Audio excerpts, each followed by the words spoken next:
অনেকদিন পর ভিডিওটা বানাচ্ছি, বলতে পারো যে বাধ্য হলাম ভিডিওটা বানানোর জন্য। অ্যাকচুয়ালি মানে চোখের সামনে যা দেখতে পাচ্ছি আর মেনে নেওয়া যাচ্ছে না, একটা কিছু না বললেই না, অস্বস্তি হচ্ছে। প্রথমে একটা উদাহরণ দিই যে আমরা যত ভালোই গাড়ি কিনি না কেন, তার ড্রাইভার যদি ভালো না হয় তাহলে সেই গাড়ি কিন্তু অ্যাক্সিডেন্ট করবেই। এবার এই উদাহরণটা দেওয়ার কারণ হচ্ছে আমাদের দেশে সংবিধান, আইন কানুন, পুলিশ সবকিছুই আছে, কিন্তু তা কিভাবে কার্যকরী হবে, সে কিভাবে কাজ করবে, এই আইন ব্যবস্থা কিভাবে কাজ করবে, সেটা সম্পূর্ণ নির্ভর করছে দায়িত্বে কে বসে আছে বা সিংহাসনে কে বসে আছে তার উপর নির্ভর করে। আজকের দিনে পরিষ্কার দেখা যাচ্ছে আমাদের রাজ্যে কিছুদিন আগে ঘটে যাওয়া মুর্শিদাবাদের দাঙ্গা, এছাড়াও যে এলাকাগুলোতে দাঙ্গা হয়েছে সেখানে পুলিশের ভূমিকা কি ছিল। ইভেন এক দুদিনের মধ্যেই একজন পুলিশকে অকথ্য ভাষায় গালাগালি করেছে, সেই নিয়েও পুলিশের কি পদক্ষেপ সেটাও দেখা যাচ্ছে পরিষ্কারভাবে। সেখানে পুলিশের কোনো হেলদোল নেই। চাকরি নিয়ে দুর্নীতি হয়েছে, সেখানেও পুলিশের কোনো হেলদোল নেই।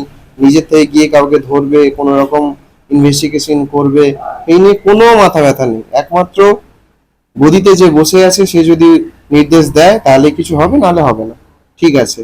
আবার আরেক দিকে একটি মেয়ে অন্যায় কথা বলেছে, আবার ভুল স্বীকারও করেছে, কিন্তু তার ভুল স্বীকারোক্তির পরেও তাকে কলকাতা থেকে প্রায় ১,৫০০ কিলোমিটার দূরে দিল্লি থেকে, নয়ডা থেকে তাকে ধরে আনা হলো।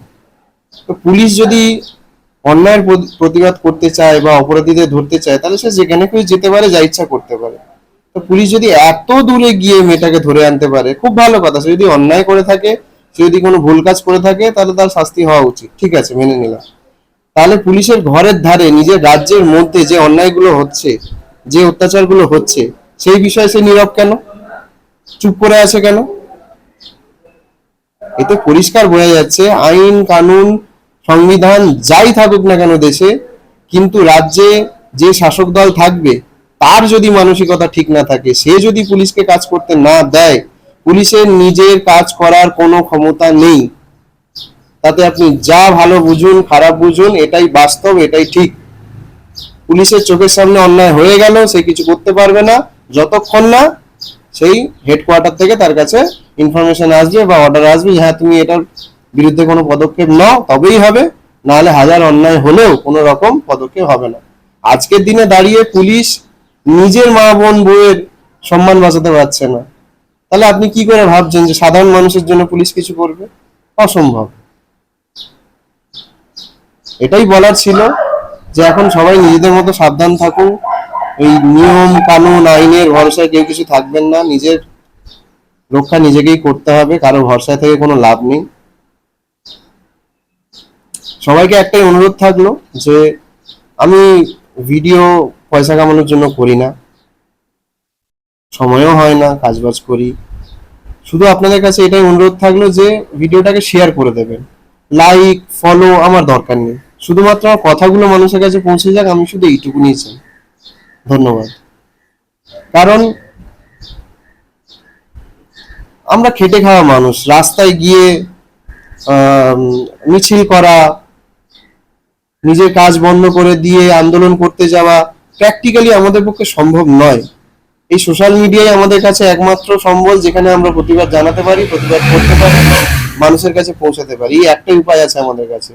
কারণ আমরা এমন পরিস্থিতিতে আটকে আছি, কাজ না করলে আমাদের ঘর চলবে না।